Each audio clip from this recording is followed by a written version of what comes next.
ঠাকুর শ্রী শ্রী রামকৃষ্ণ দেবের মামাবাড়িতে উৎসবের সাথে পালন হলো রামকৃষ্ণ চন্দ্রমণি সেবাশ্রম তথা সারাটি রামকৃষ্ণ মিশনের প্রতিষ্ঠা দিবস পালন। জানা যায় ঠাকুর শ্রী শ্রী রামকৃষ্ণ পরমহংসদেবের মামার বাড়ি আরামবাগের মায়াপুর সংলগ্ন হরিণখোলা ২ নম্বর পঞ্চায়েতের সারাটি গ্রামে। শ্রী রামকৃষ্ণের মহত্বকে স্মরণে রেখে সারাটি গ্রামে তৈরি করা হয়েছিল শ্রী রামকৃষ্ণ চন্দ্রমণি সেবাশ্রমের। মিশনের সদস্যরা জানান 1917 সালের 19 নভেম্বর আজকের দিনেই প্রতিষ্ঠা হয়েছিল সেই আশ্রম।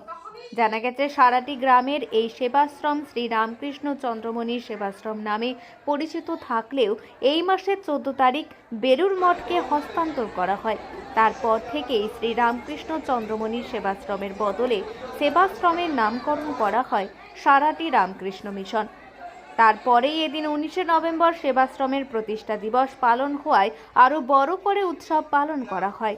এদিন এই প্রতিষ্ঠা দিবসে বেলুড় মঠ ও কামারপুকুর মঠ থেকে মহারাজরা সেখানে উপস্থিত হন আরামবাগ লোকসভার সাংসদ মিতালি বাগ সহ বহু সাধারণ মানুষ। সকল ভক্তদের জন্য এদিন সেখানে প্রসাদেরও ব্যবস্থা করা হয়। হ্যাঁ, এটা ঠাকুরের মামার বাড়ি। এটা খুবই একটা ঐতিহ্যপূর্ণ স্থান। এখানে আমি আমার বিয়ের পর থেকেই আসি, আমার খুব ভালো লাগে। এখানে এসে নিজেকে খুব সত্যি ধন্য মনে করি। এখানে আজ অনেক মহারাজরা এসেছেন, প্রণম্য মহারাজরা এসেছেন এবং এখানে আমার স্বর্গীয় শ্বশুর মশাইয়েরও অনেক অবদান আছে। আমার শাশুড়ি মা তো এখানে প্রেজেন্ট আছেন, উনি ভীষণই ভক্তিমতী। আমরাও ঠাকুরের অনুপ্রেরণা নিয়ে আমার শাশুড়ি মার অনুপ্রেরণা নিয়ে এগিয়ে চলতে চাই এবং চাই যেন আরও ভক্ত হোক, বছর বছর আসুক সব ভক্ত, আরও নাম হোক এই সারাটির আশ্রমের। এটাই বেশ। সুমনা রায়।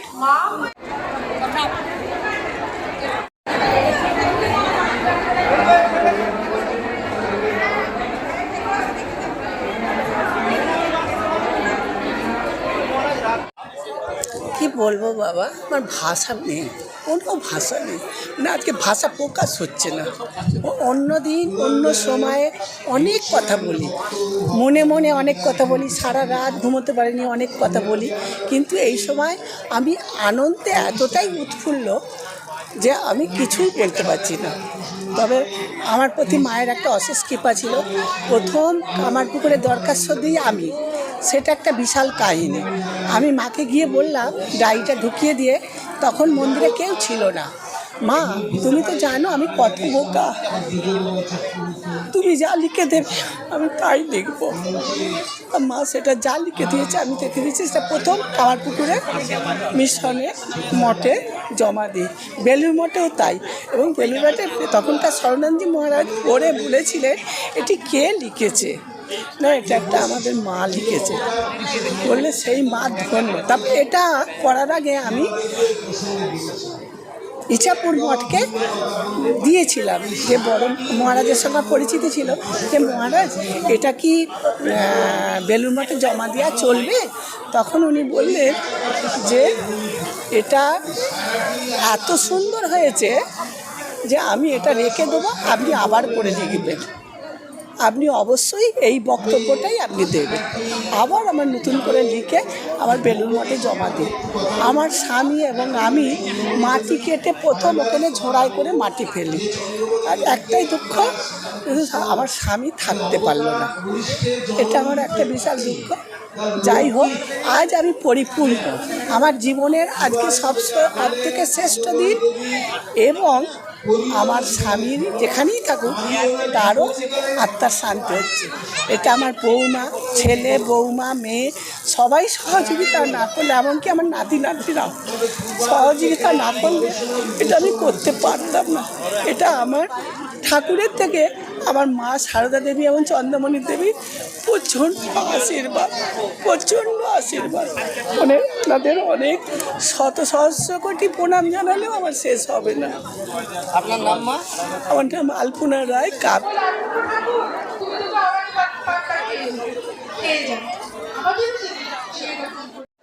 চন্দ্রমণি দেবী ছোট ভাই দ্বারকেশ্বর নদীর যে রূপটা আমরা দেখছি, মানে 200 বছর আগে বা 200 বা 300 বছর আগে ওই রূপ ছিল না। ওই নদীটা এখানে ওই নৌসারায়ের কাছ থেকে বেঁকে ঠাকুর শ্রী রামকৃষ্ণদেবের মায়ের নাম চন্দ্রামণি দেবী। চন্দ্রামণি দেবীর বাপের বাড়ি ছিল আমাদের মায়াপুর গ্রামের পাশেই সারাটি বলে এই গ্রামটি। আমরা যে স্থানটিতে দাঁড়িয়ে আছি এটাই মায়ের, ঠাকুরের মায়ের পৈতৃক ভিটা। সেই ভিটাতেই আমরা 1992 সালে বিভিন্ন জায়গা থেকে যখন খবর পাই এবং স্থানীয় সংবাদেও যখন জানতে পারি যে সারাটিতেই ঠাকুর শ্রী রামকৃষ্ণদেবের মামাবাড়ি, আমরা সেই জায়গাটি নির্ধারণ করতে পেরেছিলাম বিভিন্ন পরীক্ষামূলক মধ্য দিয়ে করে। আমরা এই আশ্রম জায়গাটি যখন পেলাম, সেই জায়গাটি দেখা গেল যে পরেশনাথ চট্টোপাধ্যায় ওই পরিবারের অধিগ্রহণ ছিল। বন্দ্যোপাধ্যায় পরিবার ওই চট্টোপাধ্যায় পরিবারকে বিক্রি করে দিয়ে তারা এখান থেকে উঠে চলে গেছিলো। তাদের পরিবারে এখনও আছে। ওনারা 1917 সালে যে আমাদের অনুষ্ঠান হয়েছিল 19শে নভেম্বর, এই ঠাকুর আমাদের যে মন্দিরটি প্রতিষ্ঠা হয়েছিল সেই সময় ওনারা এসেছিলেন।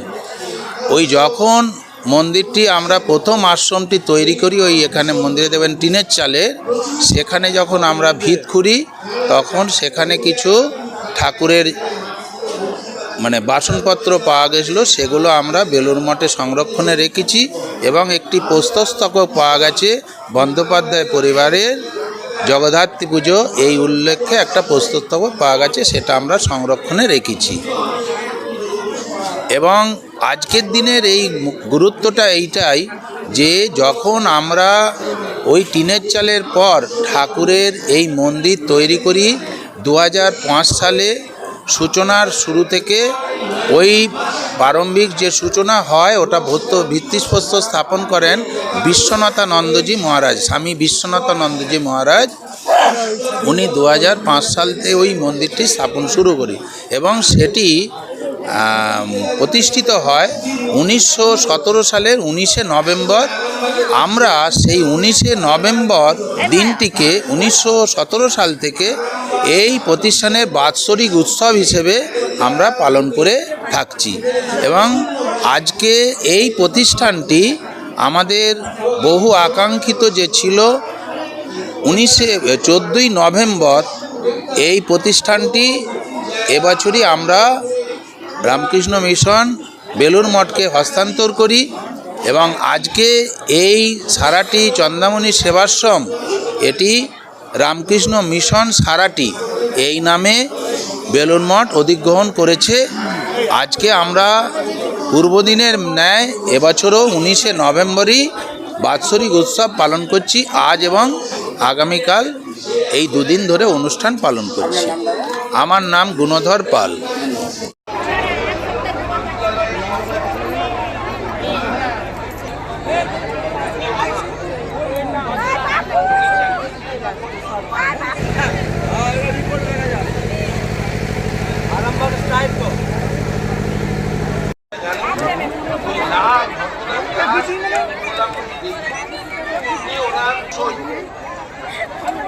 ওনাকে তুমি টাকা দিতে পারেন না, ওনাকে টাকা দিয়ে সাহায্য করতে পারেন, কিভাবে সাহায্য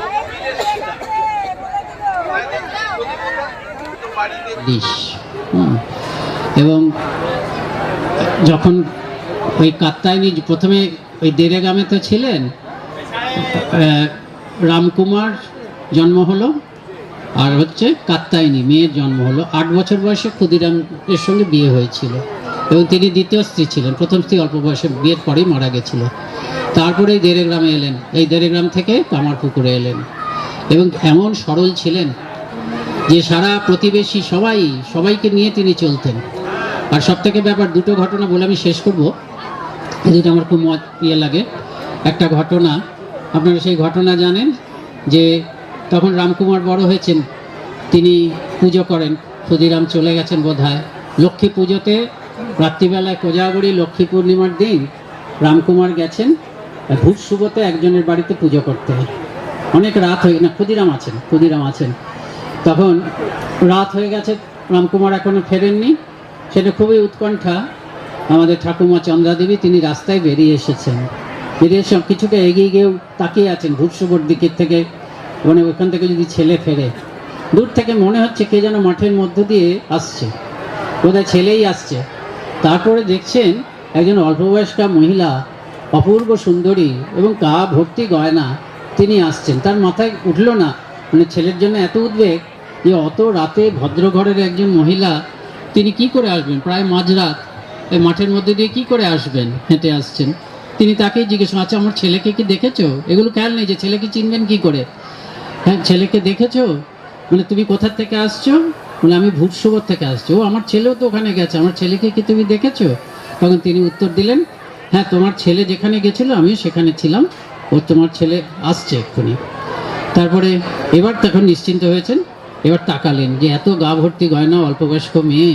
তখন চন্দ্রাদেবী বললেন, তার মাতৃভাব তখন জেগে উঠেছে, যে তুমি এত রাতে কোথায় যাবে? তুমি আমাদের বাড়িতে একটু বিশ্রাম করো না, আজকে রাতটা থাকো, তারপর কালকে না হয় কোথায় যাবে। কি বললেন? যে আমার এখন তাড়া আছে, অনেক জায়গায় যেতে হবে, তোমাদের বাড়িতে আমি পরে এক সময় আসবো। লক্ষ্মী দেবী ছিলেন, এটা আপনারা জানেন। পরে ক্ষুদিরাম বললেন, নিশ্চয়ই লক্ষ্মী দেবী। মানে মানে চন্দ্রাদেবীরই সন্দেহ হলো, কারণ দেখলেন যে লাহাদের বাড়ির দিকে গিয়ে আর দেখা গেল না তাকে। তখন মনে হলো লক্ষ্মী দেবী আসেননি তো, মা লক্ষ্মী আসেননি তো। ক্ষুদিরামকে গিয়ে বললেন, ক্ষুদিরাম বললেন, হ্যাঁ তুমি ঠিকই দেখেছো, মা লক্ষ্মী দর্শন দিয়েছেন।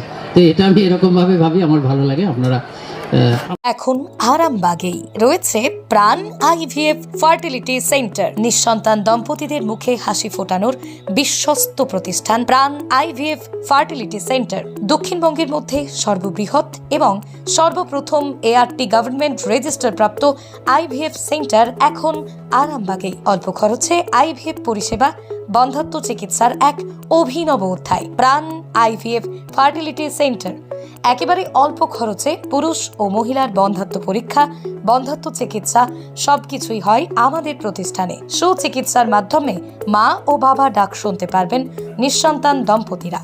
তাহলে আর দেরি কেন? আজই যোগাযোগ করুন প্রাণ আইভিএফ ফার্টিলিটি সেন্টারে। ঠিকানা বসন্তপুর, আমতলা, 2 নম্বর রেলগেট, আরামবাগ, হুগলি। যোগাযোগ নম্বর 7865858781 অথবা যোগাযোগ করুন 7908098172 এই নম্বরে।